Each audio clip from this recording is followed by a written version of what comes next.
What happens when the world's most populous country turns to the nation with the second largest rare earth reserves to break China's grip on critical minerals? And what shifts in the global balance if that partnership succeeds?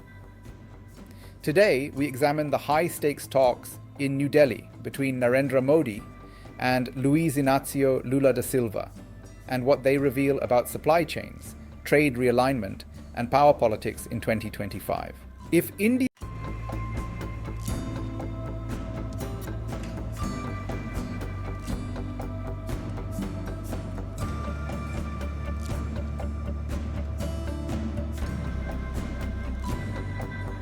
secures diversified access to rare earths and critical minerals, it reduces strategic exposure to China's near monopoly in processing and exports. If negotiations stall, India remains vulnerable to supply disruptions that could slow its electric vehicle rollout, defense manufacturing, and semiconductor ambitions. At stake is not only bilateral trade, but leverage in a fragmented global economy where raw materials increasingly define geopolitical influence. Lula arrived in New Delhi leading a delegation of more than a dozen ministers and business leaders. He received a ceremonial welcome and paid tribute at the memorial of Mahatma Gandhi before entering formal discussions with Modi.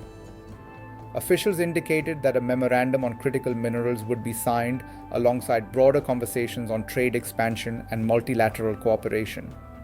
The optics were deliberate. Two large democracies of the global south positioning themselves as agenda setters rather than rule takers. Brazil's relevance stems from geology. It holds the world's second largest reserves of rare earth elements, essential inputs for electric vehicles, wind turbines, solar panels, smartphones, jet engines, and guided missile systems. China currently dominates global rare earth processing capacity, often estimated at over 60% of mining output, and a far higher share of refining and separation.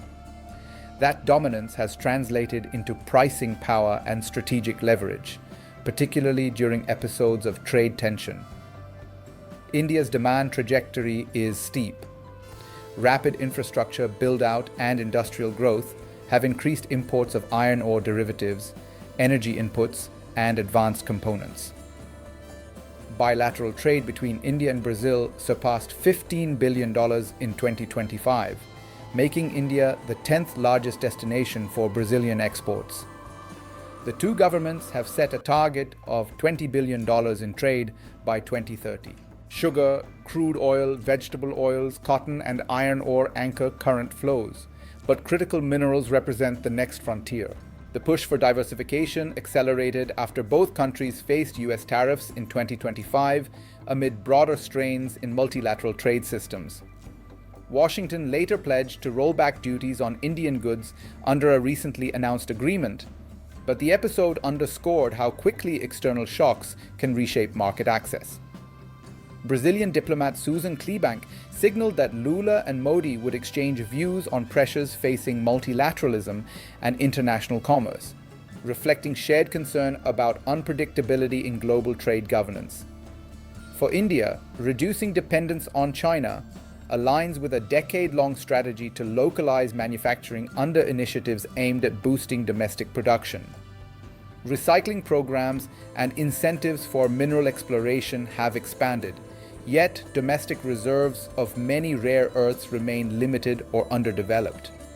Partnerships with the United States, France, and the European Union have focused on technology transfer and advanced processing.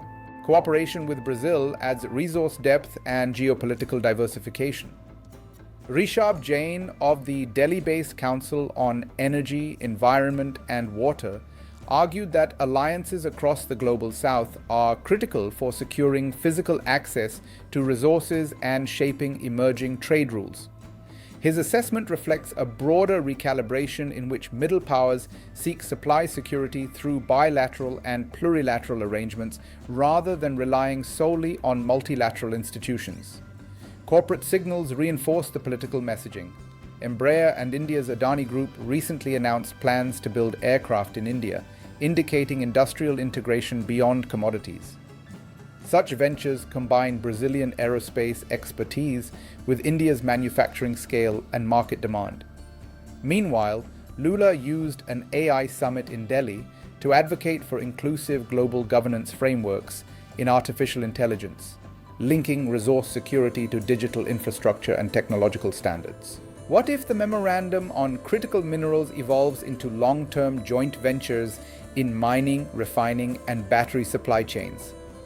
That scenario could embed Brazil within India's electric mobility ecosystem, reduce China's market share in specific segments, and strengthen South-South coordination in trade negotiations.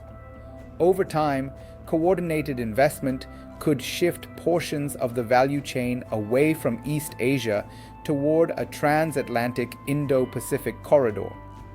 Consider the alternative. What if logistical bottlenecks, regulatory friction, or political turnover in either country slow implementation? Rare earth extraction requires environmental permitting, capital-intensive processing plants, and stable pricing frameworks. Delays would leave India exposed to supply shocks and potentially limit its defense modernization plans, including missile guidance systems that rely on specialized magnets and alloys. The geopolitical consequences extend beyond bilateral ties. Brazil is India's largest partner in Latin America, positioning New Delhi as a more visible actor in a region traditionally influenced by the United States and increasingly courted by China. Deeper India-Brazil integration could diversify Latin America's trade architecture and provide Brasilia with leverage in negotiations with Beijing and Washington. At the same time, both governments must manage domestic expectations. India's ambition to become the world's fourth largest economy depends on sustained industrial growth. Brazil balances commodity exports with environmental scrutiny and fiscal constraints. Coordinated mineral strategies require infrastructure upgrades, shipping capacity, and currency stability. Any misalignment could temper momentum. The meeting in New Delhi therefore reflects layered calculations. It is about electric vehicles and smartphones, but also about bargaining power in a world where supply chains are strategic assets. It is about trade targets measured in billions, yet also about long-term positioning in sectors that define military and technological capability. In an era marked by tariff disputes, resource nationalism, and technological rivalry, control over inputs increasingly shapes autonomy. India and Brazil are testing whether coordinated diversification can rebalance dependency without escalating confrontation. The outcome will not be determined by ceremony alone, but by execution, capital flows, and sustained political alignment. As global supply chains recalibrate, the durability of this alignment may reveal how emerging powers navigate between competition and cooperation in a fragmented international order.